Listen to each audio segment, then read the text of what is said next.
They dumped a bucket of ice water on her, laughed while she stood there dripping, frost already forming on her sleeves, no rank to protect her, no backup to intervene, just three officers standing over a woman they thought didn't belong. But what they didn't know was that Navy SEALs don't need rank patches to survive the cold, because she didn't come here to impress anyone. She came to observe until they forced her hand. And when the ice settled, she taught them a lesson about what real endurance looks like when you push someone who's already survived worse. Before we show you how Commander Rena Carter turned an Arctic training yard into a masterclass in control, make sure you're subscribed with the bell icon turned on, and drop a comment telling us where in the world you're watching from. Because this wasn't a story about getting soaked. It was about what happens when you mistake silence for weakness. The floodlights buzzed overhead, faint, persistent, casting long beams across a training yard buried under 6 inches of snow. It was 4:30 in the morning, and the wind was already moving sideways, carving through the steel-roofed equipment huts with ice-speckled gusts that rattled the metal siding. Every cadet in formation stood locked at attention, breath hissing through balaclavas, shoulders squared against the bite of pre-dawn Arctic air. Lieutenant Cross paced the front line, hands clasped behind his back, boots crunching against frozen gravel. His voice cut sharp through the cold. Eyes open. Cold doesn't care if you're tired. Cold doesn't pause. Across from him, Lieutenant Dawes checked his watch. Broad-shouldered, red-eared, the kind of man who looked like he'd been born for sleet. 3 more minutes, he muttered. If they haven't dropped by then, they won't. Warrant Officer Hale stood further back, arms folded across his chest, watching the rows like a man sizing up cattle. He gave a small nod when a recruit near the end adjusted his stance without flinching.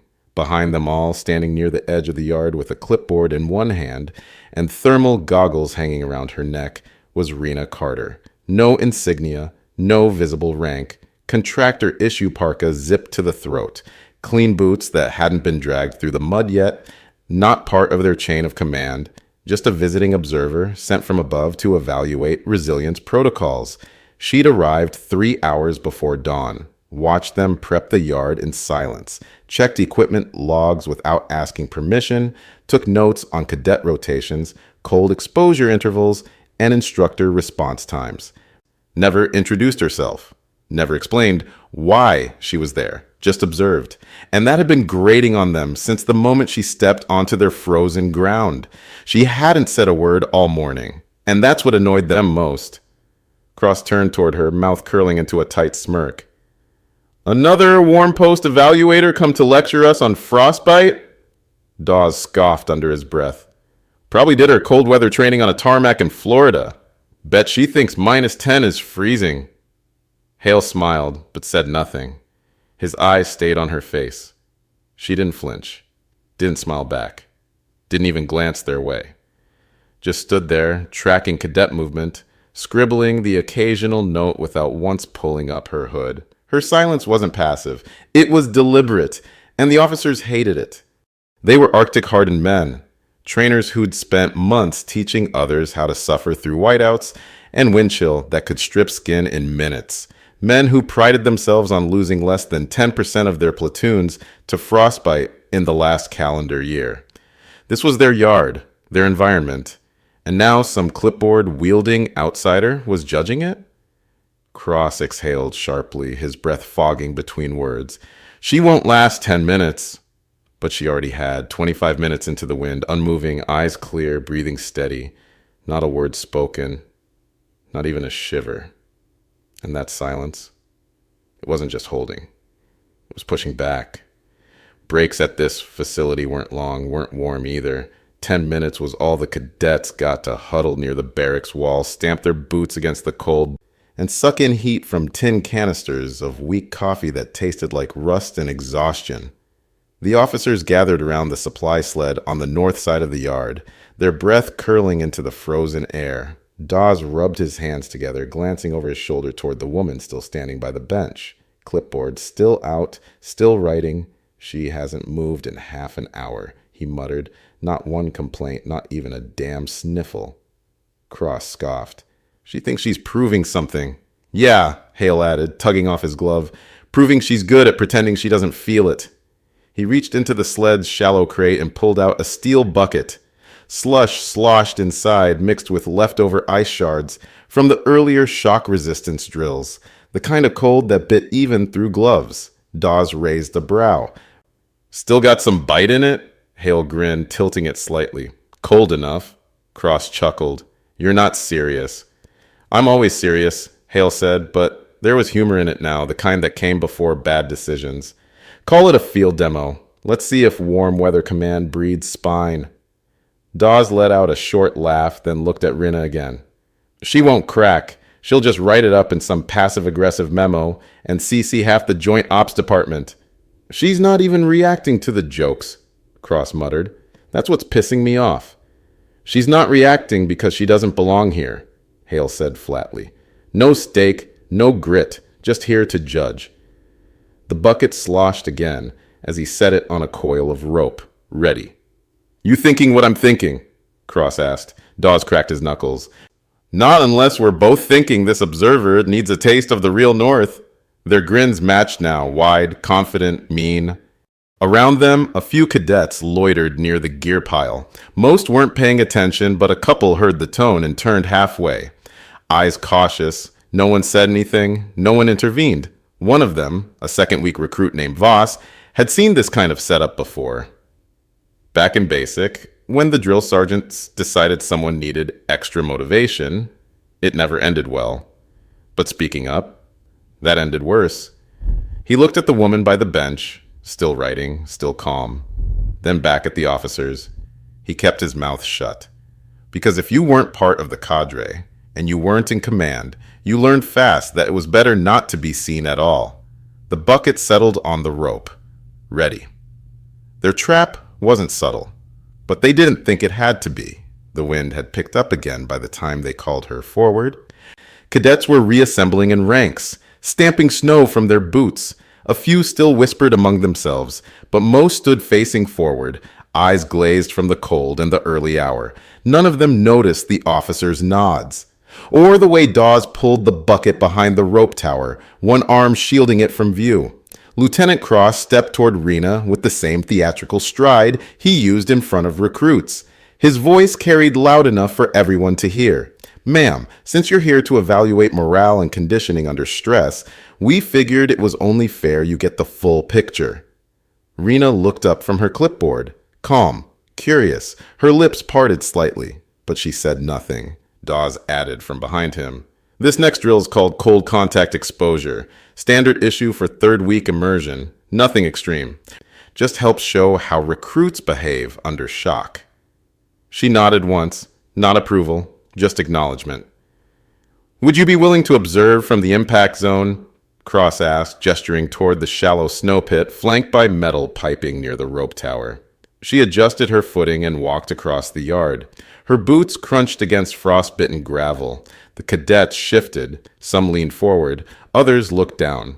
A few shot quick glances toward the rope tower. She stepped to the edge of the pit, stopped beside a wooden crate, and waited, clipboard still in hand, breathing slow, even. Cross took a half step back. Dawes didn't say anything. The bucket came down.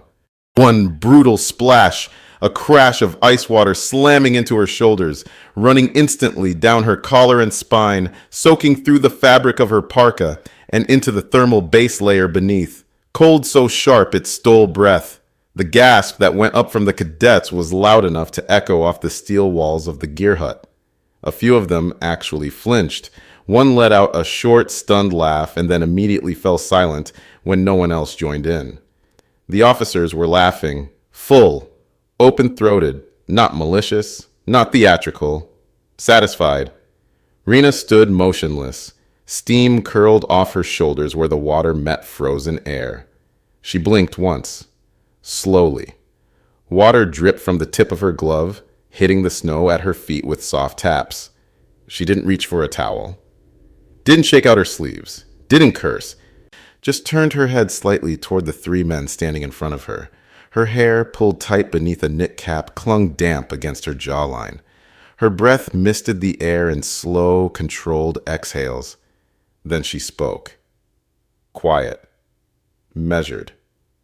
You done? That was it. Not anger, not threat, just a question.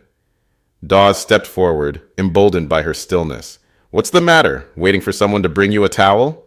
He turned to the cadets, playing to the crowd now. See that? Real operators don't stand there like statues. They adapt. They move. Cross joined in, voice rising. She's probably in shock. Someone get medical. I don't need medical, Rena said, cutting through his mockery without raising her voice. Her eyes shifted to each of them in turn, slow, deliberate, like she was cataloging something, and she was. Cross's stance, weight too far forward, shoulders bunched with cold and tension. Easy to tip. Dawes had his hands in his pockets, trying to look casual, but already shivering.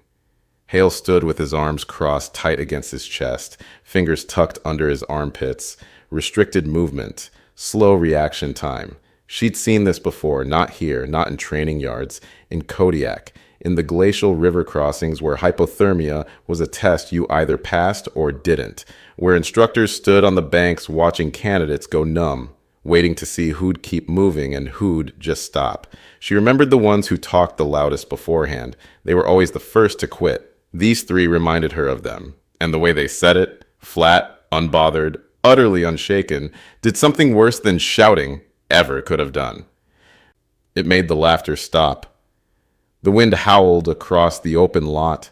Snow kicked up in spirals near the fence line. No one moved, and for the first time all morning, the cold didn't feel like the worst thing in the yard. She didn't shiver.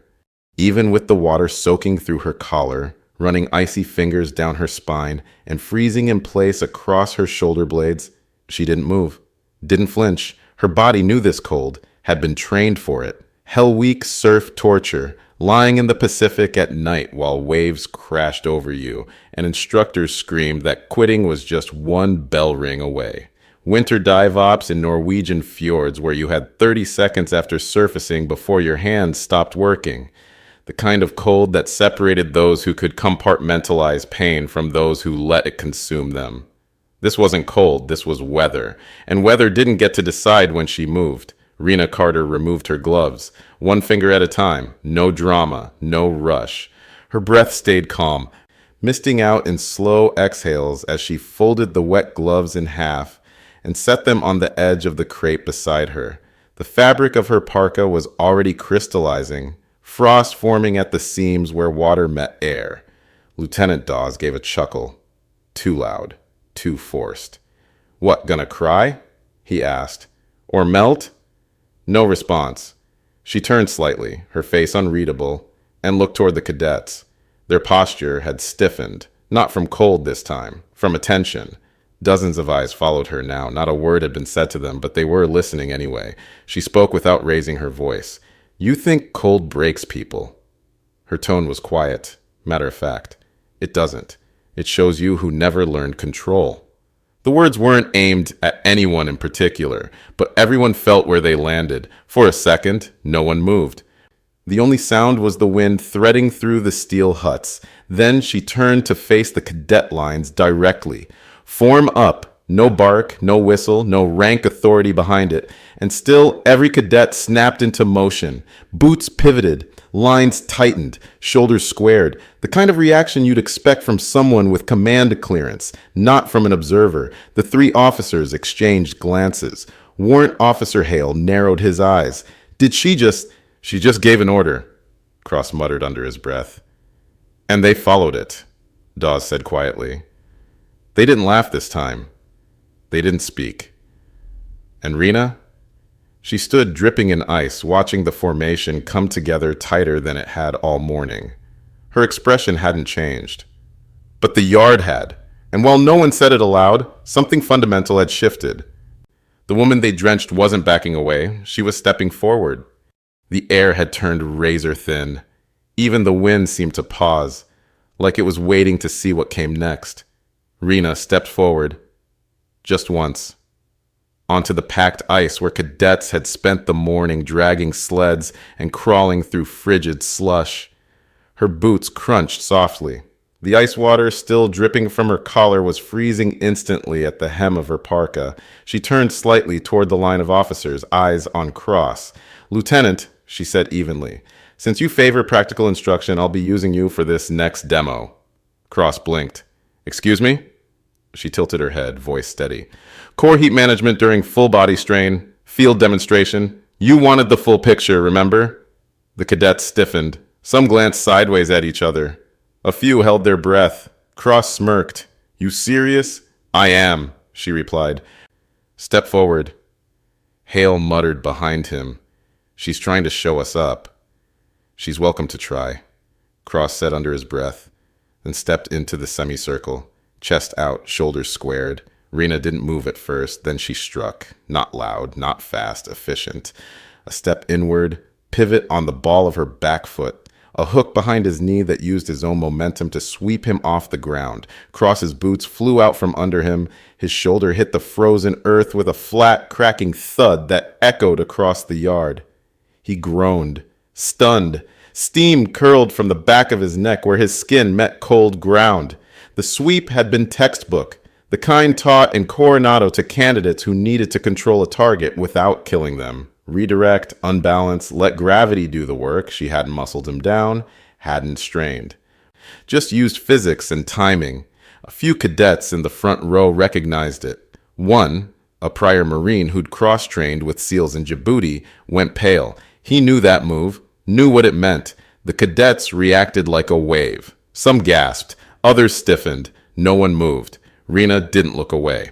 "Lieutenant Dawes," she called without raising her voice. "You're next," Dawes snorted, stepping forward. "You're out of line." She moved before he finished. He lunged, arms raised, trying to grab her by the shoulders. His mistake was telegraphing it. Chin dropped, eyes locked on her collar. She saw it coming 3 steps out. She didn't block, didn't meet force with force. Instead, she turned her body perpendicular to his charge, let his hand slide past her shoulder, and hooked his leading wrist.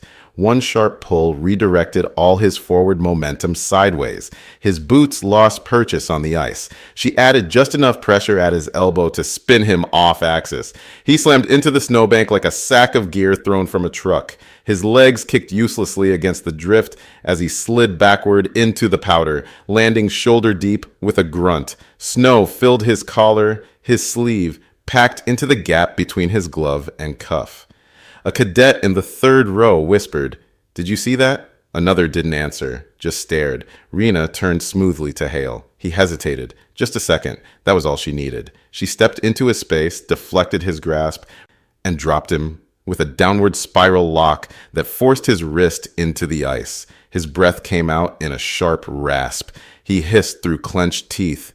"What the hell?" She didn't answer. She just stood. 3 officers now lay scattered across the cold yard. One groaning, one breathless, one clutching his wrist in disbelief. Rena didn't gloat, didn't posture. She simply stepped back and faced the cadets. Their faces weren't mocking anymore. They stood locked in place, watching her, jaws set, posture straight. Not in fear, in recognition. She spoke once more. "Endurance," she said, her voice carrying across the frost-bitten yard, "isn't standing in the cold pretending it doesn't hurt." She paused. "It's staying calm, inside it, and still moving with purpose." Steam still drifted from her soaked sleeves. But it wasn't weakness anymore. It was proof. Lieutenant Cross staggered to his feet. The side of his uniform was coated in slush. His breath came ragged as he wiped a trail of blood from the corner of his lip with the back of his glove. His eyes locked onto Rena's. "You want to play games, lady?" He spat. "Try that again." She didn't move. That seemed to push him further. He lunged with a shout, half bravado, half desperation, trying to shove her backward with both hands. She sidestepped, effortlessly, like she'd been waiting for it. His boots hit slick ground, and his center of gravity went too far forward. The sound of him hitting the ice was louder than before, not a collapse, an uncontrolled sprawl. One arm flailed out. The other slipped under him as he landed face down in a patch of packed snow. A few cadets gasped. Rena didn't follow through, didn't touch him. She just stepped forward again. Calm. upright, and planted the edge of her boot in the slush 2 inches from his face. Not hard, not threatening, just there. His head turned slightly. He looked up at her, eyes wide. She spoke quietly. Still think warmth makes weakness? Her tone wasn't mocking, it was surgical. He said nothing. Behind her, Dawes and Hale hadn't moved. Neither wanted to try again, not after what they'd seen. Near the equipment shed, a senior staff sergeant, 23 years in, 3 combat deployments, someone who'd seen enough to know what skill looked like, stood with his arms crossed. He'd watched the whole thing. Watched 3 officers try to humiliate someone, then get systematically dismantled without her breaking a sweat. He didn't intervene. He didn't call it off.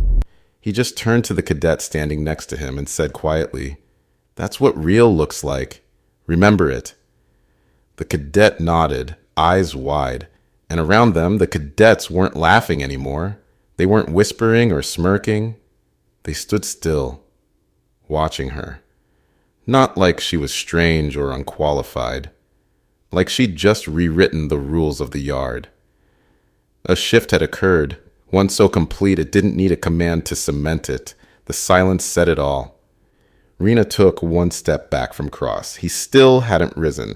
She turned slightly as the yard fell into breathless pause. That's when the voice rang out. "What the hell is going on here?" Commander Bishop's boots struck hard against the gravel as he strode into view. His parka flared open, rank tabs catching the light.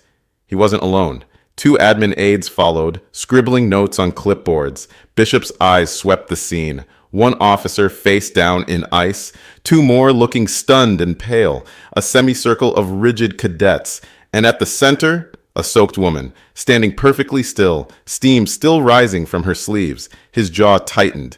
"Someone explain," he ordered, "now." And that was when the panic started. "She attacked us," Hale blurted, voice cracking under pressure. "We were demonstrating a standard drill, and she turned it into a circus," Dawes added quickly. "Escalated everything. Humiliated us in front of the cadets." Cross finally pushed himself to his knees, wincing. Mud and ice stuck to his sleeves. "We were trying to include her. She blindsided us." Commander Bishop didn't say a word, not yet. He studied them first, their disheveled uniforms, their labored breathing. Then he turned to the cadets. None of them spoke, but their eyes said enough. Then he looked at Rena. She stood tall, arms at her sides, shoulders square despite the fact that her uniform was still soaked through. Her parka clung to her ribs. The frost clinging to her sleeves was starting to melt now that her core heat had fought back. She didn't speak, didn't defend herself. She didn't need to. Bishop took a step forward, frowning. "You're the Joint Command observer." She nodded once.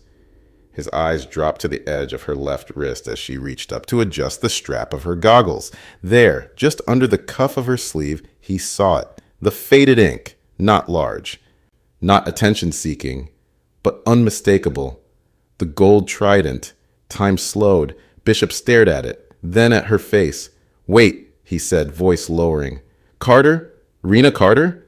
She met his gaze but didn't answer. He took a half step back, stunned. "Cold Survival Division, SEAL Team 12, SEER qualified, 4 winters embedded with Arctic Advance Ops in Greenland, right?" Still no answer. She didn't need to say anything. He turned to the officers, his voice now glacier flat. "You dumped a bucket of ice water on a Navy SEAL. One who built half the cold endurance protocols we use here. One who ran winter combat simulation at altitude while you 3 were probably still asking how to lace your snow boots." The color drained from Dawes' face. Hale's jaw clenched, but he said nothing. Cross had finally risen to his feet, only to drop his eyes to the ground. Like he couldn't stand to look at anyone. His hands were shaking now, not from cold, from the realization of what they'd done, what he'd done. He'd spent 6 years as an instructor, built a reputation on toughness, on holding the line, and in 10 minutes, he'd thrown it all away because he couldn't stand being evaluated by someone quieter than him. Bishop wasn't done. Commander Carter spent 2 winters embedded with Norwegian forces above the Arctic Circle. She wrote the manual on cold water extraction we still use for dive ops. She qualified more SEALs through winter sear than anyone in the last decade. His voice dropped, but somehow carried further. And you three thought she was soft because she didn't have a tab on her sleeve. Dawes opened his mouth, closed it. No words came. Hale's hands had started shaking, and it wasn't from the cold anymore. Cross looked like he wanted the snow to swallow him whole. Bishop turned to the cadets. Does anyone here think what just happened was acceptable? Silence. Does anyone here think these officers demonstrated discipline, respect, or judgment? More silence. Heavier now. One cadet near the back, prior enlisted, older than the rest, spoke up, voice steady. No, sir. Bishop nodded once. Good, because if you ever treat a fellow service member the way these three did, I'll personally ensure you never wear this uniform again. The cadets didn't move. Not a breath stirred among them. The entire formation had frozen into something close to reverence. Bishop turned back to Rena, this time with a touch of something different in his eyes. Not apology. Recognition. He didn't salute.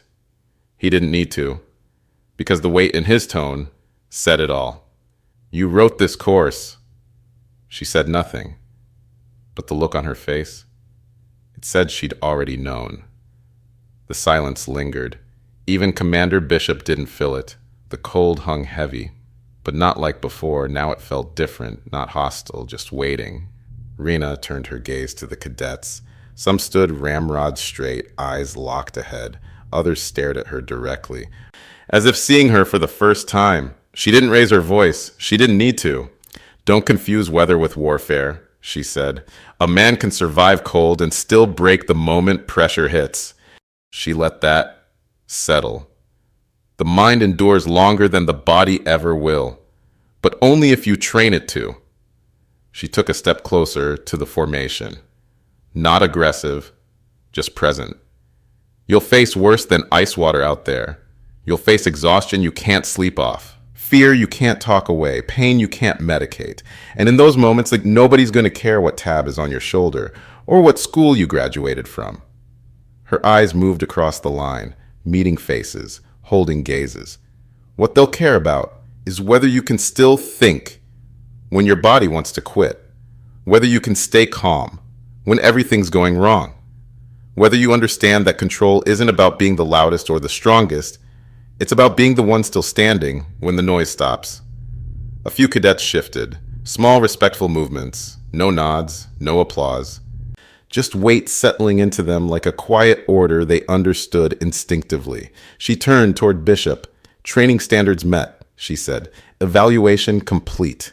Then she walked, her boots pressed into the wet snow with a rhythm that cut straight through the silence. Cadets made way, not because they were told to, because they didn't dare stand in her path. One cadet, a kid from Nebraska who joined because his grandfather was Navy, who'd spent the last 6 weeks wondering if he had what it took, watched her pass. He'd seen the whole thing, the bucket, the silence, the way she moved like water around stone. He'd laughed earlier, not loud, but enough. Now, he couldn't stop replaying it, the way she hadn't defended herself with words, hadn't argued or complained or threatened. She'd just been. And when pushed, she'd responded with exactly enough force to make her point. Nothing more. That was control. He understood it now in a way no instructor had ever explained it. She crossed the yard slowly, frost crackling beneath her with each step. No one followed. No one called after her. The officers stayed where they were, humiliated and forgotten. Bishop didn't speak again. He just watched. And when Rena reached the far end of the yard, just as the sun crested over the snow-streaked ridgeline, the light hit her shoulders in a flash of gold. Steam curled from her sleeves, and Bishop, almost to himself, muttered, "And that's why they never freeze." What would you have done if someone tried to humiliate you like that? Do you think true strength is in striking back or standing still? Drop your answer in the comments. I read every one. Smash that like button, subscribe, and tap the bell so you never miss the next operation. And if you know someone who thinks silence means weakness, send them this story. Your next mission's already on the screen. I'll see you tomorrow. Same time. Brand new story.